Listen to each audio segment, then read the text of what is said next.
নমস্কার বন্ধুরা, বেঙ্গলি কোচমেলা কবিতে সবাইকে স্বাগত।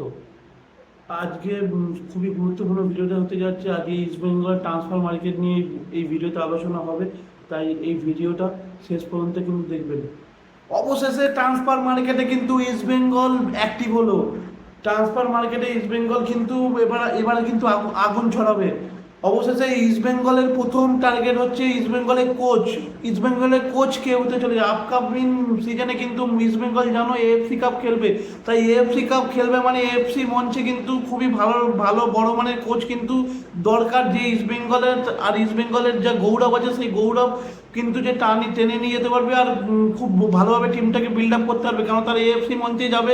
সঙ্গে আইএসএল, ডুরান্ড কাপ তো রয়েছে রয়েছে এবারে সুপার কাপ বন্ধ হয়ে ফেড কাপ হবে, সবাই জানো। অবশেষে ভারতীয় ক্যালেন্ডার কিন্তু প্রকাশিত হয়ে গেছে, তাই এখন ইস্ট বেঙ্গল কিন্তু এবার তৈরি করি আমাকে নতুন খোঁজের আশায়। আর আগামী 2 থেকে 3 দিনের মধ্যে কিন্তু ইস্ট বেঙ্গলের নতুন কোচ কিন্তু অ্যানাউন্স হয়ে যাবে।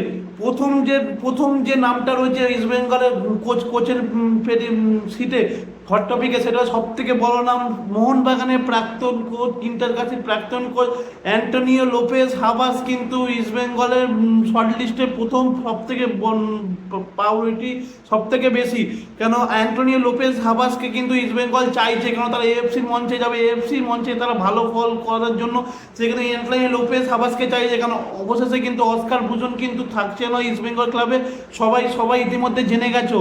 তাই এবার দেখা যাক যে হাবাস কি করে ইস্ট বেঙ্গলের সিটে বসে না অন্য কেউ বসে। হাবাসের ট্র্যাক রেকর্ড সবাই জানো, সে কিন্তু মোহনবাগানের হয়ে এটিকের হয়ে 3বার কিন্তু আইএসএল কাপ জিতিয়েছে।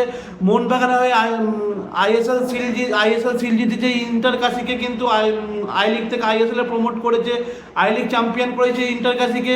যেখানেই গেছে কিন্তু সেখানে কিন্তু সাফল্য কিন্তু সবসময় হাবাসের মানে পুরো কাছে।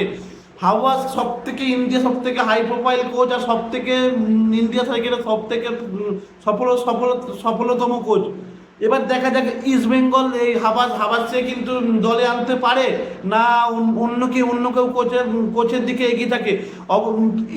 এর মধ্যে জানো কিন্তু ইস্ট বেঙ্গলের অফারের সঙ্গে সঙ্গে কিন্তু মোহনবাগানে টেকনিক্যাল ডিরেক্টরের পদেও কিন্তু হাবাসকে চাইছে মোহনবাগান ম্যানেজমেন্ট।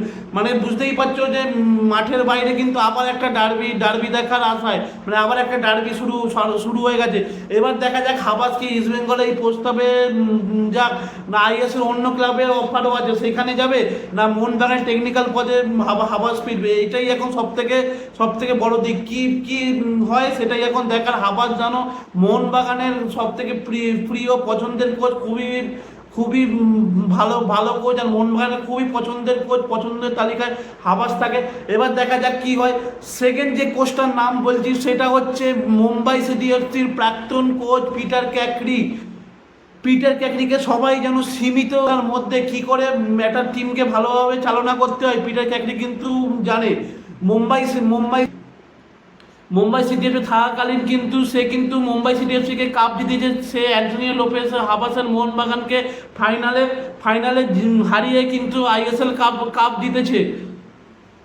এছাড়াও আগের বছরে কিন্তু মুম্বাই সিটি এফসি সীমিত টিমের মধ্যে সেখানে মেতাম নেই, সেখানে আরও ভালো মেহতাব সিং ছিল না, আরও ভালো প্লেয়ার ছিল না, অনেক বিদেশি ছিল না। তাছাড়াও পিটার ক্যাকরি কিন্তু খুবই ভালো জায়গায় মুম্বাই সিটি এফসিকে কিন্তু নিয়ে গেছিলো। তাই পিটার ক্যাকরিও কিন্তু ইস্ট বেঙ্গলের শর্ট লিস্টে রয়েছে। আর 3 নম্বর যে নামটা রয়েছে সেই নামটা সবাই জানো যে মানলো মার্কেস রোকাও কিন্তু ইস্ট বেঙ্গলের রেডারে রয়েছে। সেও কিন্তু মানলো মার্কেস রোকাও কিন্তু ইস্ট বেঙ্গলের কোচ হওয়ার লিস্টে রয়েছে।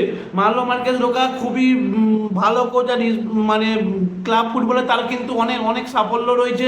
প্রথম সে কিন্তু হায়দ্রাবাদ এফসি থেকে তার জার্নি শুরু করে, হায়দ্রাবাদ এফসিকে আইএসএল জেতায়। তাছাড়া তার হাত ধরে লিস্টন কোলাস, আকাশ মিশ্রা, আয়ুষ ছেত্রী, আরও অনেক বড় তারকা কিন্তু সে হায়দ্রাবাদ থেকে তুলে এনেছে। তাছাড়া সে তারপরে যখন গেছে সে এফসি গোয়াতেও কিন্তু সে 2বার সুপার কাপ কিন্তু এফসি গোয়াকে জিতিয়েছে। তার হাত ধরে কিন্তু ব্রাইসন ফার্নান্ডেসের মতো প্লেয়ার, বরিস সিং এর মতো প্লেয়ার, যে এখন ইন্ডিয়ার 1 নম্বর রাইট উইং ব্যাক, ন্যায় পরিচিত, তারা কিন্তু উঠে এসেছে, মানে যেখানেই কিন্তু গেছে ইয়ং প্লেয়ারদেরকে কাজ করে ভালো ভালো প্লেয়ার কিন্তু ক্লাবকে দিয়েছে। তাই মানলো মার্কেস দোকাও কিন্তু ইস্টবেঙ্গল আসতে পারে। সবাই জানো যে এফসি গোয়াকে সে কিন্তু গুড বাই জানিয়ে দিয়েছে। এবার দেখা যাক এই তিনটে কোচের মধ্যে কে আসে। তোমরা জানিও যে তিনটে কোচের মধ্যে তোমরা কাকে কাকে এগিয়ে রাখছো। এছাড়াও কিন্তু আরেকটা বড় নিউজ, এই ইস্টবেঙ্গল মিডফিল্ড শক্ত করার জন্য কেরালা ব্লাস্টার এফসি থেকে ইন্ডিয়ান মিডফিল্ডার দানিশ ফারুককে কিন্তু সে কিন্তু ইস্ট বেঙ্গলে নিয়ে আসছে। সবাই জানো বরিশ সিং এর পর কিন্তু আরেকটা বড় কিন্তু আপডেট, বরিশ সিং এর পরে কিন্তু আরেকটা হাই প্রোফাইল ইন্ডিয়ান মিডফিল্ডার কিন্তু ইস্ট বেঙ্গলের র্যাডারে। এবার দেখা যাক যে দানিশ ফারুক কি ইস্ট বেঙ্গলে আসে, এটাই এখন দেখা যাক। যদি দানিশ ফারুক যদি ইস্ট বেঙ্গল আসে, তোমরা কতটা খুশি হবে আমাকে কমেন্টে জানিও। আর আমার যদি ভিডিও ভালো লাগলে ভিডিওটা লাইক করো, চ্যানেলটা সাবস্ক্রাইব করো, সঙ্গে বেল আইকনটা ক্লিক করে রেখো নতুন ভিডিও পাওয়ার জন্য। টাটা।